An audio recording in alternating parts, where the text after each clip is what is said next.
तो बच्चों अब आपके पास है क्वेश्चन नंबर 36। क्वेश्चन नंबर 36 में लिखा है the angle between a pair of tangents drawn from a point P to the circle is 2 alpha. The equation of the locus of the point P। ये है बच्चों क्वेश्चन। तो बच्चों वैसे question तो काफी इजी है, लेकिन इसका डायग्राम बनाने के लिए स्पेस कम पड़ी है, इसलिए हम क्या करते हैं, जो नीचे स्पेस है उसी को यूज करके इस क्वेश्चन को करते हैं। तो चलिए बच्चों मैं इसको कंप्लीट करता हूँ फाइनली इस क्वेश्चन को। सबसे पहले मैं इसको दो पार्ट में डिवाइड कर देता हूँ। चलिए प्रत्येक पार्ट में हम पहले डायग्राम बना लेते हैं। तो सबसे पहले हमारे पास ये हो गया सर्किल, ठीक है। सर्किल के बाद हमारे पास एक पॉइंट P, जहां से हमने पेयर ऑफ टेंजेंट्स को ड्रॉ किया, ठीक है। और उसके बाद हमने क्या किया, इनको आपस में ज्वाइन कर दिया है। और यहां से बच्चों होगा सेंटर ऑफ द सर्किल। ये बात तो आप सब लोगों को पहले से ही क्लियर है। अब बच्चों हमारे पास यहाँ पे गिवन है कि जो टैंजेंट्स हैं उनके बीच का जो एंगल है वो 2 अल्फा है। और आप जानते हैं कि ऊपर और नीचे दो ट्रायंगल्स जो बने हैं, यानी कि एक ट्रायंगल ये वाला और एक ट्रायंगल ये वाला, ये दोनों ट्रायंगल्स कैसे होते हैं, कॉन्ग्रुएंट होते हैं। तो आप सीपीसीटी से कहते हैं कि ये वाला एंगल इस वाले एंगल के इक्वल होता है। तो 2 अल्फा को आप ब्रेक करके अल्फा अल्फा लिख सकते हैं। उसके बाद बच्चों ये सर्कल थोड़ा सा अजीब है, तो आपको उसकी रेडियस सेंटर सब निकालने पड़ेंगे। उसका जो सेंटर है वो तो बच्चों दिख रहा है, वैसे G और F तो दिख रहे हैं कि वो 2 और 3 है, तो सेंटर हो जाएगा -2,3। तो बच्चों सेंटर तो आपको समझ में आ गया, लेकिन रेडियस बहुत ही अजीब तरह से लिखी है, तो वो हम लोग को निकालनी पड़ जाएगी। तो रेडियस के लिए बच्चों हम लोग को स्पेस ऊपर वाली यूज करते हैं। तो रेडियस निकालेंगे √G²। तो G² मतलब 2 का स्क्वायर यानी कि 4। F² मतलब 3 का स्क्वायर यानी कि 9।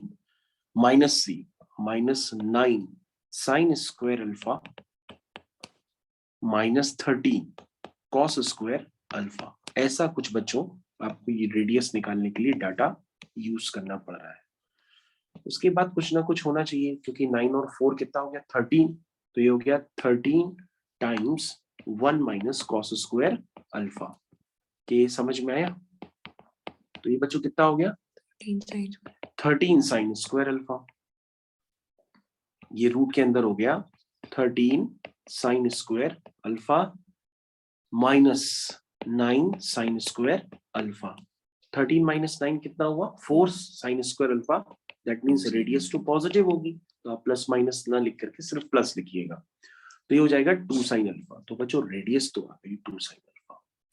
तो बच्चों आपके पास रेडियस पता है आपको, which is 2 sine alpha. Centre भी आपको पता है -2,3।